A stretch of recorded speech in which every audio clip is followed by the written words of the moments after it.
Well, hey there. You guys are pretty fired up, right? I like that. I like that. Wow. Well, let me start, of course, because Hillary's, mini tribute to me it's taken me off of, it's kind of thrown me a little bit. It was very generous. But I just want to take this moment publicly to thank Hillary. I mean, it takes a level of generosity of spirit to do what Hillary has done in her career, in her life, for our family, for this nation. And if people wonder, yes, Hillary Clinton is my friend.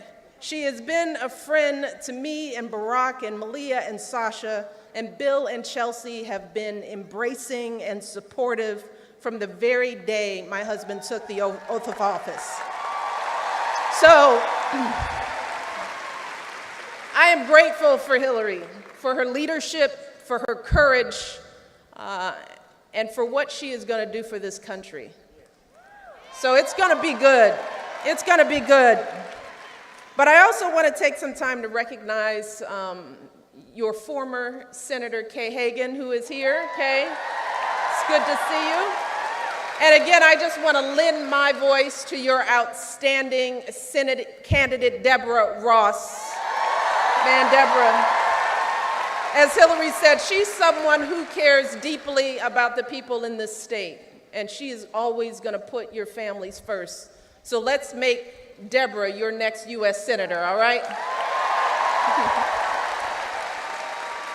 And let's make Roy Cooper your next governor. How about that?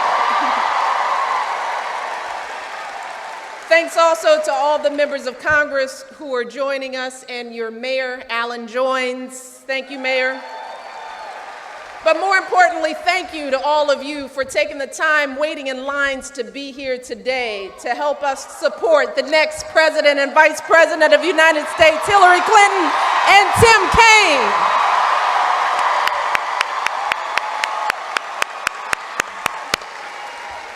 I don't know about you, but I'm fired up.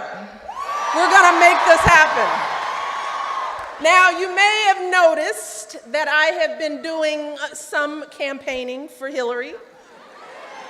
And I know that there are some folks out there who have commented that it's been unprecedented for a sitting First Lady to be so actively engaged in a presidential campaign. And that may be true, but what's also true is that this is truly an unprecedented election. And that's why I'm out here. I'm out here first and foremost because we have never had a more qualified and prepared candidate for president than our friend Hillary Clinton. Never before in our lifetime. I say this everywhere I go. I admire and respect Hillary. She has been a lawyer, a law professor, First Lady of Arkansas, First Lady of the United States, a U.S. Senator, Secretary of State. She has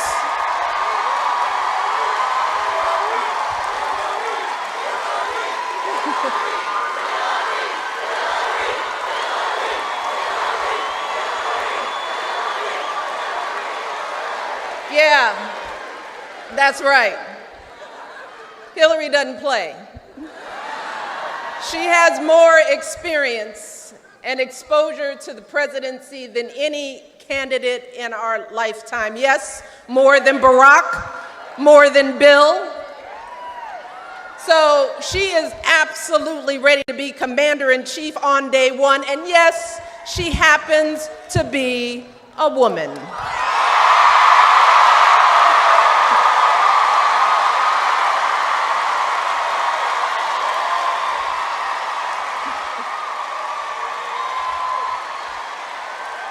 This election is also unprecedented because I don't think we've ever had two candidates with such dramatically different visions of who we are and how we move forward as a nation.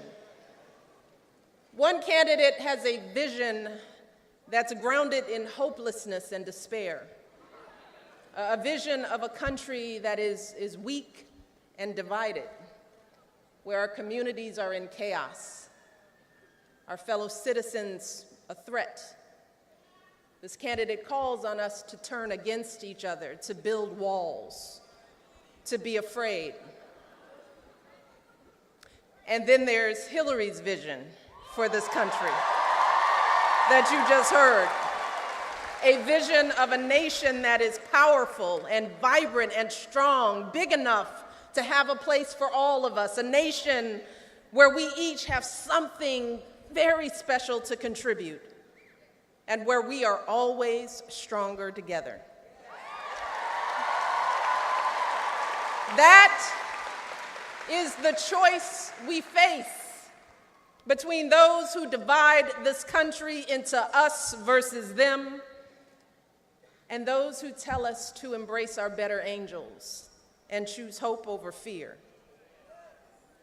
And as we look into the eyes of our children, as we send them off to school each morning and tuck them into bed at night, as Hillary said, the stakes in this election could not be more clear.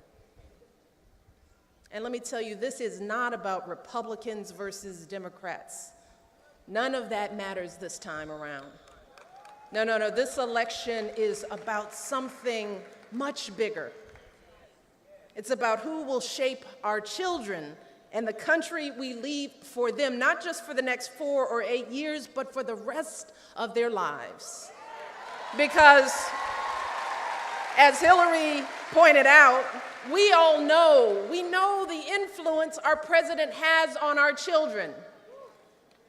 How they turn on the TV and they see the most powerful role model in the world.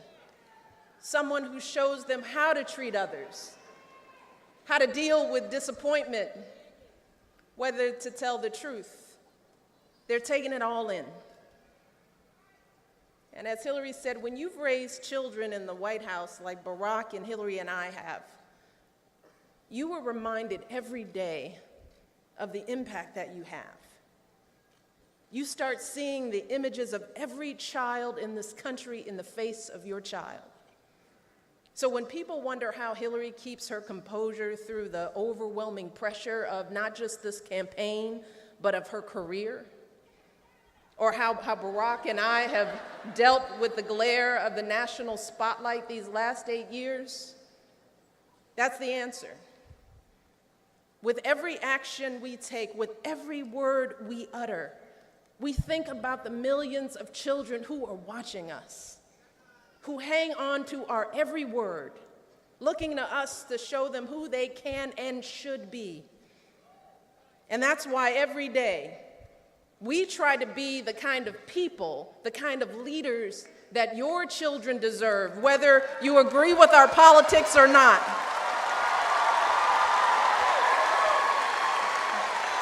And when I think about this election, let me tell you, that is what I'm thinking about. I'm asking myself, what do my girls, what do all our children deserve in their president? What kind of a president do we want for them? Well, to start with, I think we want someone who is a unifying force in this country, someone who sees our differences not as a threat, but as a blessing. As Hillary said, we want a president who values and honors women, who teaches our daughters and our sons that women are full and equal human beings, worthy, deserving of love and respect. We want a president who understands that this nation was built by folks who came here from all corners of the globe, folks who worked their fingers to the bone to create this country and give their kids a better life. We want a president who sees the goodness in all our communities, not just the brokenness, someone who understands that communities like the one where I was raised are filled with good, hardworking folks, folks who take that extra shift, who work that extra job because they want something more for their kids. And finally, we want a president who takes this job seriously.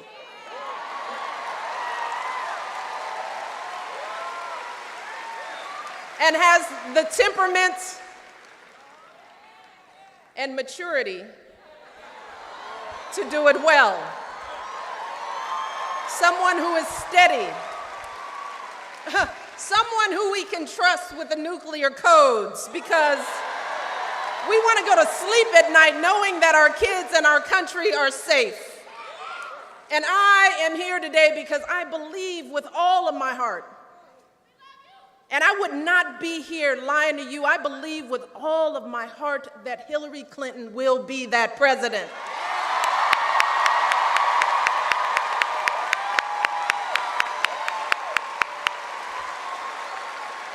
See, over the years, I've come to know Hillary.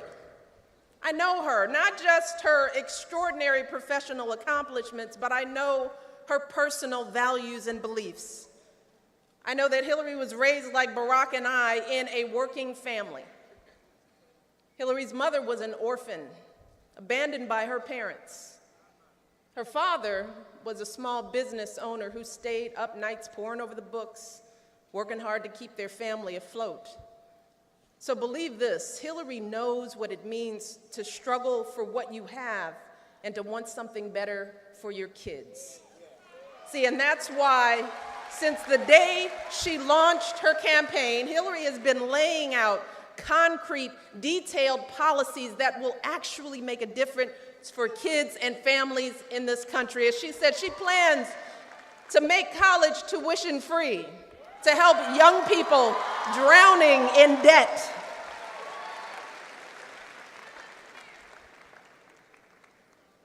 She's going to handle making sure that our climate is protected.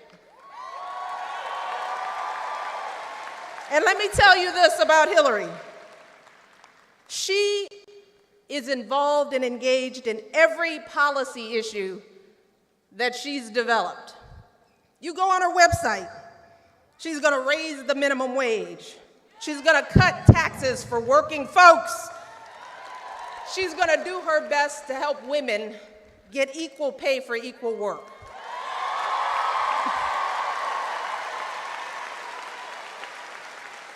And if you want to know more, just go on her website, HillaryClinton.com. Because here's the thing about Hillary. Thankfully, Hillary is a policy wonk. And let me tell you, when you are president, that is a good thing. Because policies matter. They really matter. They determine whether our kids have good schools, whether they can see a doctor when they're sick, whether they're safe when they walk out the door on their way to school. Policies matter. And that's why Hillary has fought so hard for children's health insurance as First Lady, for affordable child care in the Senate. That's why, as Secretary of State, she has gone toe-to-toe with world leaders to keep our kids safe. And that is why day after day, debate after debate, she has shown us such strength, such grace, refusing to be knocked down, refusing to be pushed around or counted out. Hillary does all of this because she is thinking of children like her mother, children like her daughter and her grandkids, children who deserve every chance to fulfill their God-given potential. That is why Hillary is in this. She is in this race for us. She's in this for our families, for our kids, for our shared future. So let me tell you, that is why I am inspired by Hillary. That is why I respect Hillary, because she has lived a life grounded in service and sacrifice. that has brought her to this day, that has more than prepared her to take on the hardest job on the planet. She has run an extraordinary campaign. She has built an impressive grassroots organization. She's raised the money. She's won all the debates.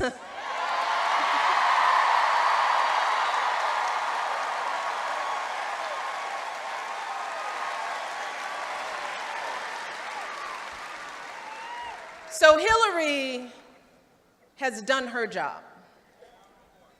Now we need to do our job and get her elected President of the United States.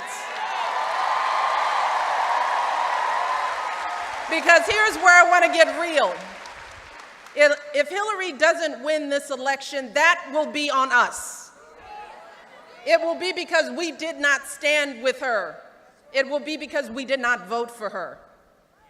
And that is exactly what her opponent is hoping will happen. That's the strategy, to make this election so dirty and ugly that we don't want any part of it. So when you hear folks talking about a global conspiracy and saying that this election is rigged, understand that they are trying to get you to stay home.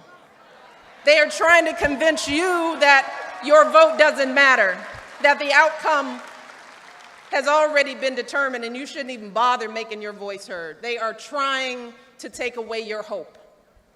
And just for the record, in this country, the United States of America, the voters decide our elections. They've always decided. Voters decide who wins and who loses, period, end of story. And right now, thankfully, folks are coming out in droves to vote early. It's amazing to see. We are making our voices heard all across this country because when they go low, and we know that every vote matters, every single vote. And if you have any doubt about that, consider this. Back in 2008, and I say this everywhere I go, Barack won North Carolina by about 14,000 votes. Which sounds like a lot, but when you break that number down, the difference between winning and losing this state was a little over 2 votes per precinct. See, I want you all to take that in, because I know that there are people here who didn't vote. Two votes, and people knew people who didn't vote. 2 votes. If just 2 or 3 folks per precinct had gone the other way, Barack would have lost that state, could have lost the election. And let's not forget, back in 2012, Barack actually did lose the state by about 17 votes per precinct. 17. That's how presidential elections go. They are decided on a razor's edge. So each of you could swing in this stadium. Just think about it. Each of you could swing an entire precinct and win this election for Hillary just by getting yourselves, your friends, and your family out to vote. Just doing what you're supposed to do. You can do this. But you could also help swing an entire precinct for Hillary's opponent with a protest vote or by not voting at all.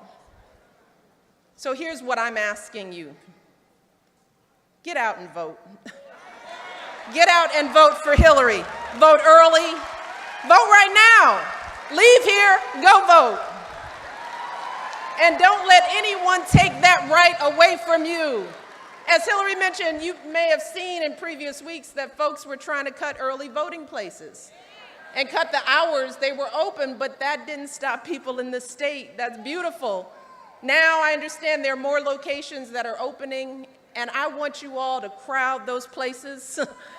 I want you to remember that folks marched and protested for our right to vote.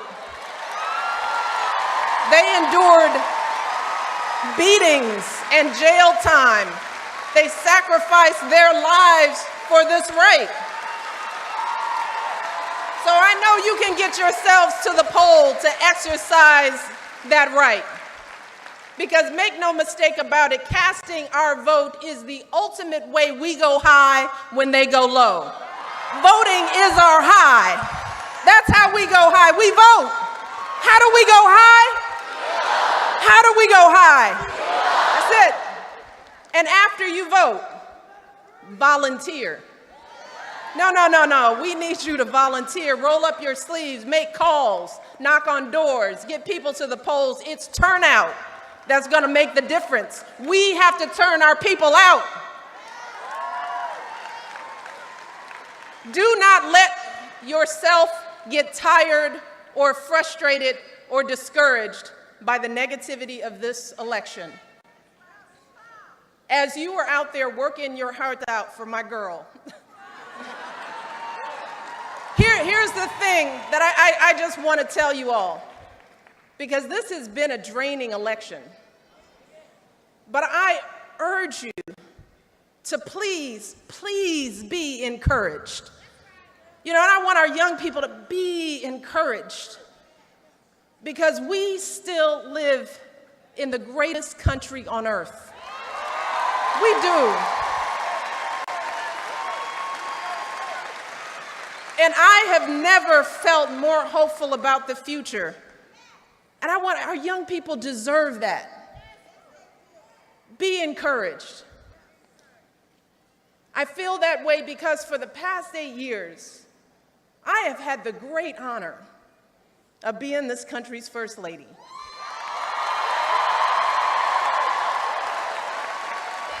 First ladies, we rock.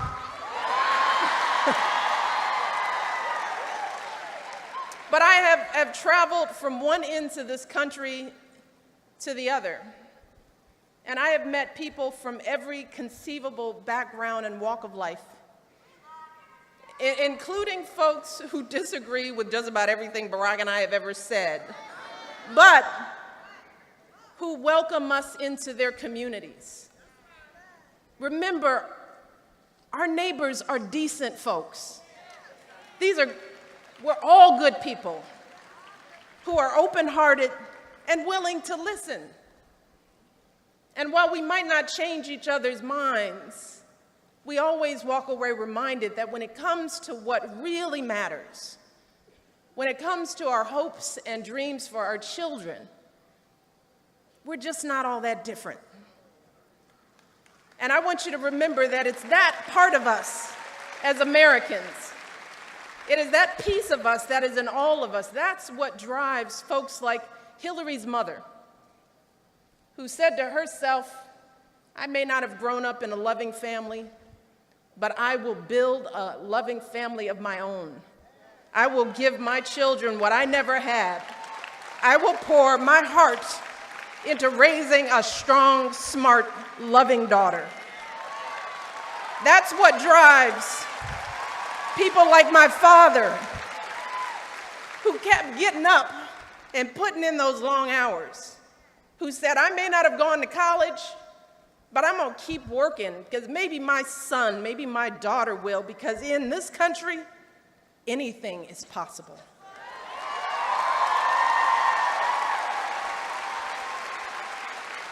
As we walk away from this election, remember, that is what makes us who we are.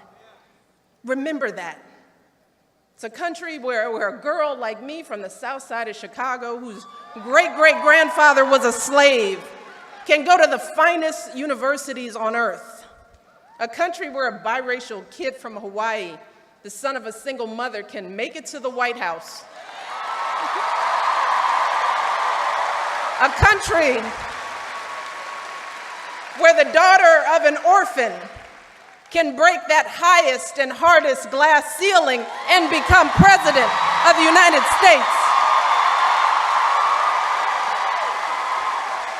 That is who we are. That is what's possible here in America, but only when we come together, only when we work for it and fight for it. So that's why for the next 12 days, folks, we need to do everything possible to help Hillary Clinton and Tim Kaine win this election. Are you with me? Are you with me? I can't hear you. Are we going to do this? We're going to vote. We're going to vote early. We're going to stand in line. We're going to make our voices heard. No one is going to take away our hope. Let's get this done. Thank you all. God bless.